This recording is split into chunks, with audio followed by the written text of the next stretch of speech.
مال خود من باش. با صدای امیر قومی، ارنجبان علی احمدی، کاری از کمال حسینی.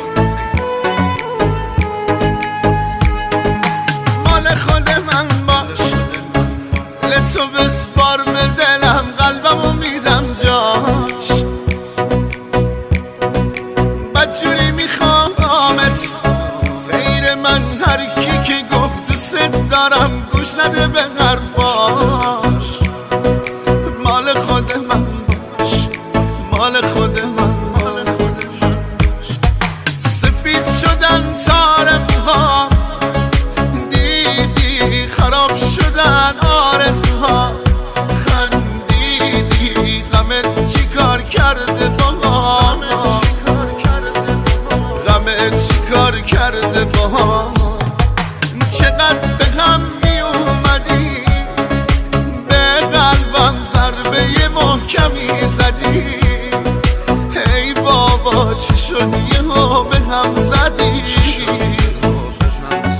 چی شد یهو به هم زدی.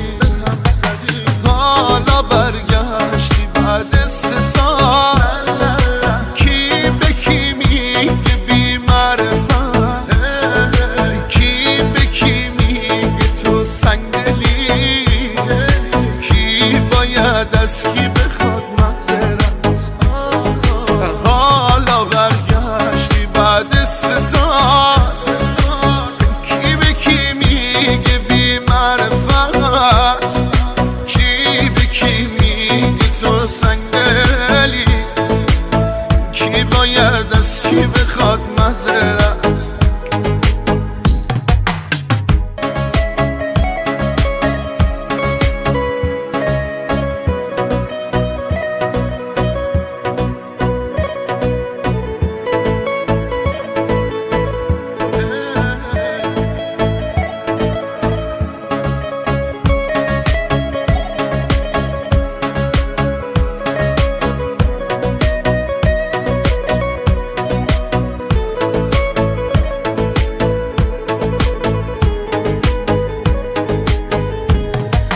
دلبر نازم بیا که من جلو همه بهت بنازم.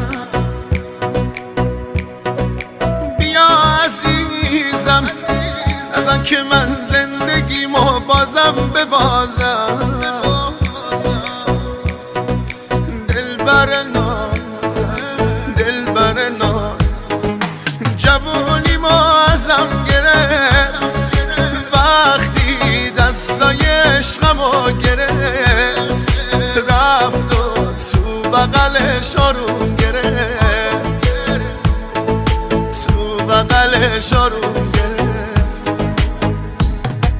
چقدر به هم می اومدیم، به قلبم ضربه محکمی زدی. ای بابا چی شد یهو به هم زدی، چی شد یهو به هم زدی.